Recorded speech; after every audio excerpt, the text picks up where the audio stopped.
नमस्कार। आज मैं आपको सुनाऊंगी बुधवार की पौराणिक और प्रामाणिक व्रत कथा। समतापुर नगर में मधुसूदन नामक एक व्यक्ति रहता था। वह बहुत धनवान था। मधुसूदन का विवाह बलरामपुर नगर की सुंदर लड़की संगीता से हुआ था। एक बार मधुसूदन अपनी पत्नी को लेने बुधवार के दिन बलरामपुर गया। मधुसूदन ने पत्नी के माता पिता से संगीता को विदा कराने के लिए कहा। माता पिता बोले, बेटा आज बुधवार है, बुधवार को किसी भी शुभ कार्य के लिए यात्रा नहीं करते। लेकिन मधुसूदन नहीं माना। उसने ऐसी शुभ और अशुभ बातों को न मानने की बात कही। दोनों ने बैलगाड़ी से यात्रा प्रारंभ की। 2 कोस की यात्रा के बाद उसकी गाड़ी का एक पहिया टूट गया। वहां से दोनों ने पैदल ही यात्रा शुरू की। रास्ते में संगीता को प्यास लगी। मधुसूदन उसे एक पेड़ के नीचे बैठाकर जल लेने चला गया। थोड़ी देर बाद जब मधुसूदन कहीं से जल लेकर वापस आया तो वह बुरी तरह से हैरान हो उठा, क्योंकि उसकी पत्नी के पास उसकी ही शक्ल सूरत का एक दूसरा व्यक्ति बैठा था। संगीता भी मधुसूदन को देखकर हैरान रह गई। वह दोनों में कोई अंतर नहीं कर पाई। मधुसूदन ने उस व्यक्ति से पूछा, तुम कौन हो और मेरी पत्नी के पास क्यों बैठे हो? मधुसूदन की बात सुनकर उस व्यक्ति ने कहा, अरे भाई, यह मेरी पत्नी संगीता है। मैं अपने पति को ससुराल से विदा कराकर लाया हूँ। लेकिन तुम कौन हो?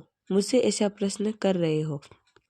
मधुसूदन ने कहा, तुम जरूर कोई चोर या ठग हो। यह मेरी पत्नी संगीता है। मैं इसे पेड़ के नीचे बैठाकर जल लेने गया था। इस पर उस व्यक्ति ने कहा, अरे भाई, झूठ तो तुम बोल रहे हो। संगीता को प्यास लगने पर जल लेने तो मैं गया था। मैंने तो जल लाकर अपनी पत्नी को पिला भी दिया। अब तुम चुपचाप यहाँ से चलते बनो, नहीं तो किसी सिपाही को बुलाकर तुम्हें पकड़वा दूंगा। दोनों एक दूसरे से लड़ने लगे। उन्हें लड़ते देखकर बहुत से लोग वहां एकत्र हो गए। नगर के कुछ सिपाही भी वहां आए। सिपाही उन दोनों को पकड़कर राजा के पास ले गए। सारी कहानी सुनाकर राजा भी कोई निर्णय नहीं कर पाया। संगीता उन दोनों में से किसी को अपने वास्तविक पति को नहीं पहचान पा रही थी। राजा ने दोनों को कारागार में डाल देने के लिए कहा। राजा के फैसले पर असली मधुसूदन जो है वह भयभीत हो गया। तभी आकाशवाणी हुई, मधुसूदन, तूने संगीता के माता पिता की बात नहीं मानी और बुधवार के दिन अपने ससुराल से प्रस्थान किया। यह सब भगवान बुद्धदेव के प्रकोप से हो रहा है। मधुसूदन ने भगवान बुद्धदेव से प्रार्थना की कि हे भगवान बुद्धदेव, मुझे क्षमा कर दीजिए। मुझसे बहुत बड़ी गलती हुई है। भविष्य में अब कभी भी बुधवार के दिन यात्रा नहीं करूंगा और सदैव बुधवार को ही आपका व्रत किया करूंगा। मधुसूदन के दिन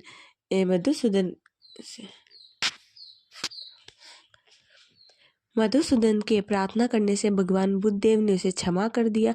तभी दूसरा व्यक्ति राजा के सामने से गायब हो गया। राजा और दूसरे लोग इस चमत्कार को देखकर हैरान हो गए। भगवान बुद्धदेव की इस अनुकंपा से राजा ने मधुसूदन और उसकी पत्नी को सम्मानपूर्वक विदा किया। कुछ दूर चलने पर रास्ते में उन्हें बैलगाड़ी मिल गई। बैलगाड़ी का टूटा हुआ पहिया भी जुड़ा हुआ था। दोनों उसमें बैठकर समतापुर की ओर चले गए। मधुसूदन और उसकी पत्नी संगीता दोनों बुधवार को व्रत करते हुए आनंदपूर्वक जीवन यापन करने लगे। इस तरह भगवान बुद्धदेव की कृपा से उनके यहाँ खुशियां बरसने लगी। इस तरह जो स्त्री और पुरुष विधिवत बुधवार का व्रत करके व्रत कथा सुनते हैं, भगवान बुद्धदेव उनके सभी कष्ट को दूर करते हैं। तो दोस्तों, मैं आशा करती हूँ आपको मेरी वीडियो पसंद आई होगी। मेरे चैनल को ज़रूर सब्सक्राइब कीजिए, वीडियो को लाइक कीजिए ऐसे ही और कथा और कहानी सुनने के लिए। धन्यवाद।